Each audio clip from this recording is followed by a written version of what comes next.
I'm not even gonna tell y'all. I'm not even gonna tell y'all. No, I'm gonna tell y'all.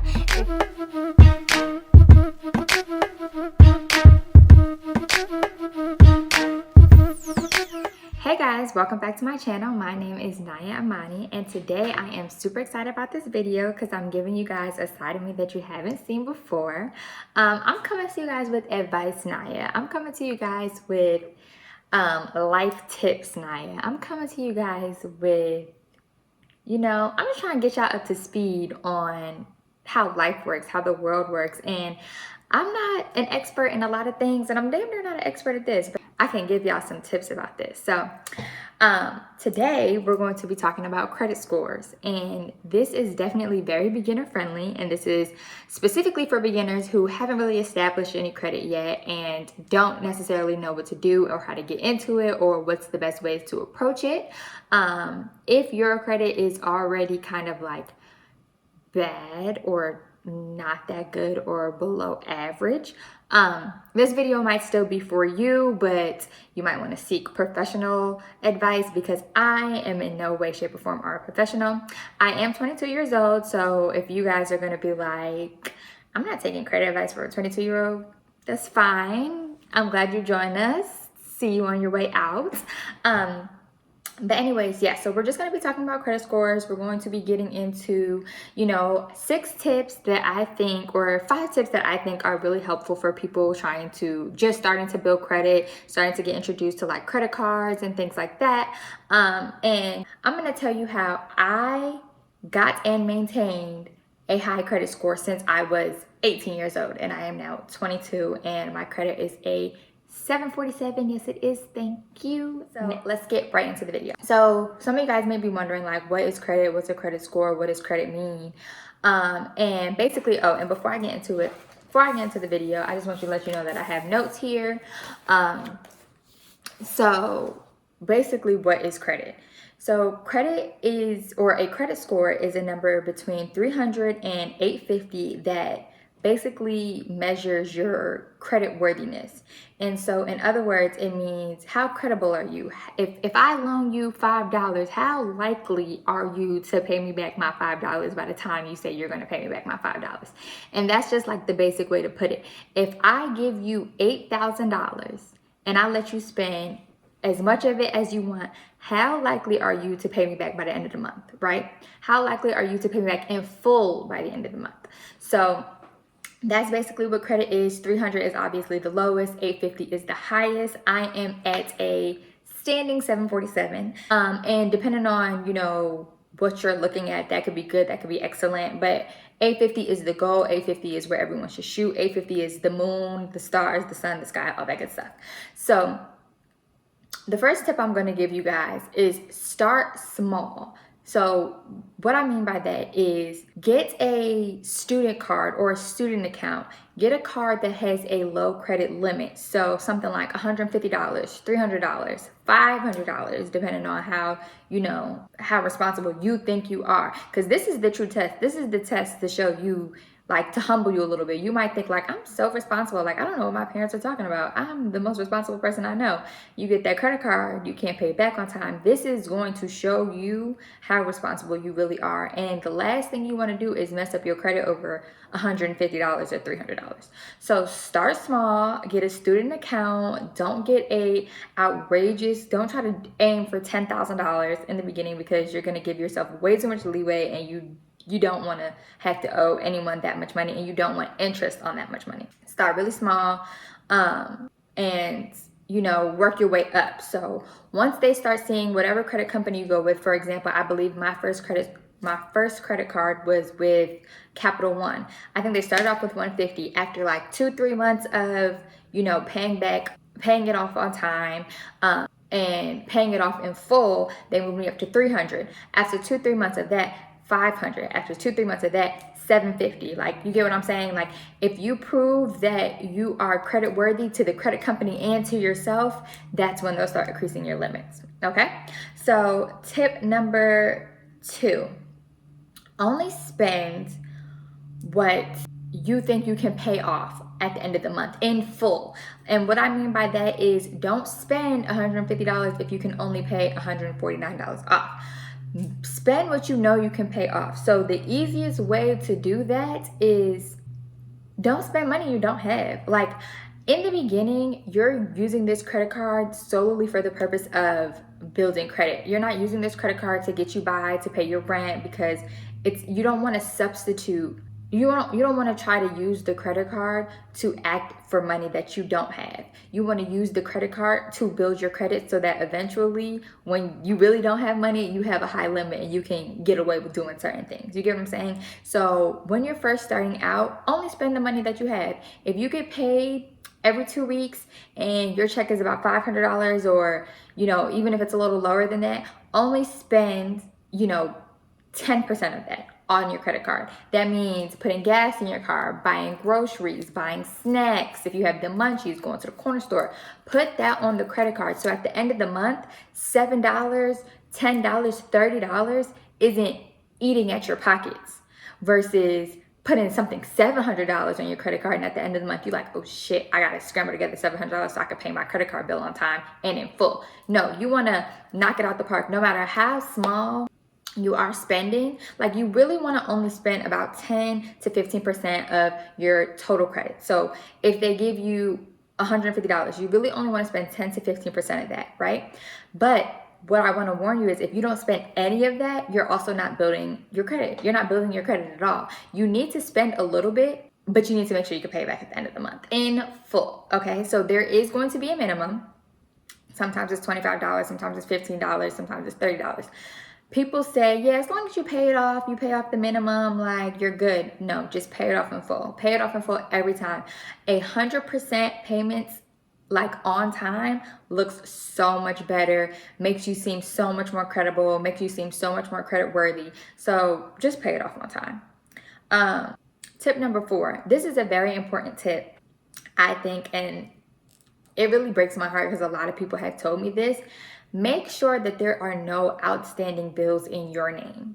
So if you're one of those people who, when you were younger, your mom or your dad or your grandma, whoever, put a light bill in your name and didn't pay it, or put a phone bill in your name and didn't pay it, or even took out a credit card in your name and didn't pay it, make sure you guys get that expunged. Like, get that taken care of, get rid of that. That can only harm you. Even though it wasn't you, you just need to make sure that you get that out of the way, because it's going to get sent to a collection agency and they are going to constantly take away from improving your credit score every single month. Every single time they reevaluate and see that bills are not paid, get that taken care of. That is a really, really sucky situation to be put in, especially because it's not your fault, but you just need to get that taken care of. Like, don't think like, oh, my mom did it, it's over, my credit score is fucked for life. No, it's not. You can get that taken care of. So go ahead and, get that. And even if it's your bills, like if you have bills in your name that you did, like let's say you went to the doctor, you didn't have health insurance, or you have a phone bill or whatever, just pay it off. Do what you need to do. Make a payment plan, pay half of it one month, pay the other half. Like, I'm talking as if it's a small bill. If it's a super big bill, then obviously, pay it in increments however you can, but get it taken care of, because that can only hurt you, and it will continuously hurt you, especially if it's sent to a credit agency. They'll just harass the shit out of you. When bill collectors call, that's basically what it is. But every single time they call, they're basically eating at your credit score a little bit more. Okay? So get that taken care of. Rule number 4. This is after you've established your credit or while trying to establish your credit, but try your hardest to avoid hard hits on your credit score. So what I mean by that is try to seek out, if you're looking for a credit card or you're trying to get a loan, or you want to see if you're going to get approved for something, or you want to apply for something, seek out things that do soft inquiries on your credit, meaning that this hitting your credit is not going to affect your credit score. Hard inquiries, hard hits on your credit affect your credit score, because it's like, it tells the credit card company, like, why is she constantly trying to take out more money? Why is she constantly asking for more money? Why is she applying for a different credit card every month? Like, more than 2 inquiries in a 2-year period is too many. You get what I'm saying? So you want to make sure that you're trying to do your best to do soft inquiries. And if it's impossible, because sometimes it is, like when I took out the loan for my car, they did 4 inquiries because they wanted to see which bank would give me the most money for the lowest amount of interest. They did 4 all in one sitting. That is okay. If you do multiple hard inquiries in a 14-day period, they're only counted as 1 hit. So with that being said, if you do need to do, like for your apartment, for your job, for your credit card, for your car, whatever the case may be, if you do need to do multiple hard inquiries, make sure that they're all within a 14-day period, because that only counts as 1 hit. That is a fact. Okay, you can go and Google that and you can look that up. I actually put that on the screen right here for you, and I'll zoom in nice and close. That's a fact. You don't want more than 4 in a 2-year period. Okay, so keep that in mind when you're trying to take out loans or you're trying to apply for a credit card. I forgot what tip I was on. I think it's 5. Tip number 5. When you, and this is literally like a tip. So let's say you have your credit card, right? $300 or whatever the case may be. Okay, scratch that. You want to get a credit card, right? And you already know you're responsible. You're feeling real good about yourself. You can get a credit card with a little bit of a higher limit. Cool. Most likely they won't give you a super high limit if this is your first credit card, but let's say this is your second or whatever the case may be. Look for credit cards that are doing promotions at the time. So promotions like 18 months no APR or 20 months no APR or 30 months no APR, whatever the case may be, is find promotions like that. That is your, now this is getting a little bit more deeper into it. This is a little past beginner friendly, but it is so helpful. Like let's say you have a $7,000 credit limit and you booking trips and you flying out and you buying gifts and you got, you racking up on Amazon and you doing X, Y, and Z. That doesn't start accumulating interest until after 18 months. So that means you can get away with not paying it off in full every single month for 18 months at least. Okay, so that means you can pay the minimum. You can rack it up. You can do what you need to do. You can go on a shopping spree. You can buy whatever you want. You can go on trips. You can fly out. You could get a resort. You can get a yacht. You can get a plane. You can get blah, blah, blah. Whatever you want to do, you can do it and not have to pay the credit card off in full. You can pay it off gradually. I'm not saying don't pay it off, and I'm saying definitely keep this in mind, because this is how people mess up their credit. They get a little promotion and they start acting crazy. No, keep this in mind. The more money you spend, the more money you pay back, the more credit worthy you are. So if you rack up, a whole bunch of money on the credit card or whatever the case may be, and you pay it off gradually, they're not looking at, is she paying it off in full every month or anything like that. They're looking at, okay, she's paying it off. As long as by the time the 18 months is up, you are prepared to pay that credit card off in full, like you've got it down over these 18 months and now it's only like $200 or $2,000 or whatever your limit is or your range is, as long as you got it down and you could pay it off by the 18 months are up, you are good in the hood. You just did, frivolous spending, carefree spending for 18 months and you don't have to pay it off. You don't know. You get a check. You can wait for your tax return. Like depending on when you get it, you can do so much with the 18-month no APR credit card. I definitely suggest doing one of those because I have about, I'm not even going to tell y'all, but I definitely suggest doing one of those after you've established good credit and you know to yourself that you're responsible, and by 18 months you'll have the money, or by 22 months, or by whatever time the promotion is up, you'll have the money to pay the credit card off. So that's a tip. That's a tippy tip.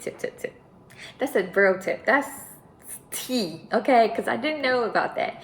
And then this is the second bit of tea, and y'all didn't hear this from me because I don't want y'all messing up y'all credit and being like, nice head. No, this is a video on how to get and maintain good credit. But if push comes to shove, and you didn't hear this from me, if push comes to shove, I'm not even gonna tell y'all. No, I'm gonna tell y'all. If push comes to shove, and after the 18 months, y'all don't have the money to pay off whatever your credit card may be at right now. Like, let's say 18 months go by, you lost your job, COVID hit, you gotta buy your dog food every month. It's just so intense. It is intense, baby. You don't have the money to pay it off. You can go on Google, search up credit cards with promotions, 18 months no APR. You can open up another credit card. Now, This will not work if your credit is bad. So this is why all the before steps are essential. You can open up another credit card and you can transfer the balance, and then boom, another 18 months, nope APR. Another 18 months to feed your dog. Another 18 months to pay off that credit card. That will only work if you are credit worthy. Credit cards are not going to allow you to open up another credit card if your credit score is low and you have 18 million hard hits on your credit and you already have 1,000 accounts open, okay? So the better you are with it, the more you'll get. And the more you get, the more you can spend. And the more you can spend, the more shit you have, period.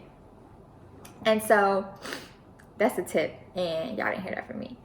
But last thing I want to say is this takes time. This is over a course of, you know, months, years that I've built my credit to be a 747, and it's still going up. And I've taken out, like, I've had an apartment and I've taken out a loan for my car, and I've had hard hits on my credit, and my credit score has definitely fluctuated. But because I know these essential keys and I know these tips, I'm able to always get it back up. You get what I'm saying? So this takes time, you know. Definitely start small, work your way up. Start with a credit card with a very low limit so you can know yourself. Don't get $10,000 and think, oh, I'm only gonna spend $15 every month. No, you're gonna go buy something designer, because I would, because anyone would. So know yourself, start small, work your way up. After you worked your way up, get another credit card, get 18 months no APR, rack it up, pay it off, and then boom, you got an 850 credit score. You got 850 credit score. And remember, no credit is bad credit. I have good credit. I don't have bad credit because I don't have no credit. No credit is bad credit. You cannot get with no credit. You can't get an apartment, you can't get a car, you can't get a loan, because they're like, we don't know you. We don't know if you're credit worthy. We don't know if you're gonna pay us back. So that's all I have to say about that. If you like this video, give it a thumbs up, like, comment, subscribe, dislike, do whatever you need to do, as long as I know you guys are watching. And before I go, you know I gotta shout out my black business. You know I have to shout out my black business. So if you guys like poetry, love to read, want to read something deep, want to feel something deep, want to fill that void, check out my girl Kiera's poetry page on Instagram. It is Writings by KD, and I will definitely put it on this screen. She gets real deep and in touch with her emotions. Her poetry is amazing, and she also has a book out on Amazon now called Fire and Ice that can be purchased. I will definitely put the link in the description box down below, but check her out, and then check out her personal page because she's beautiful. And after you read her poetry and read her book and then go look at her, you're gonna be like, dang. So check her out, but I'll see you guys in my next video. Bye.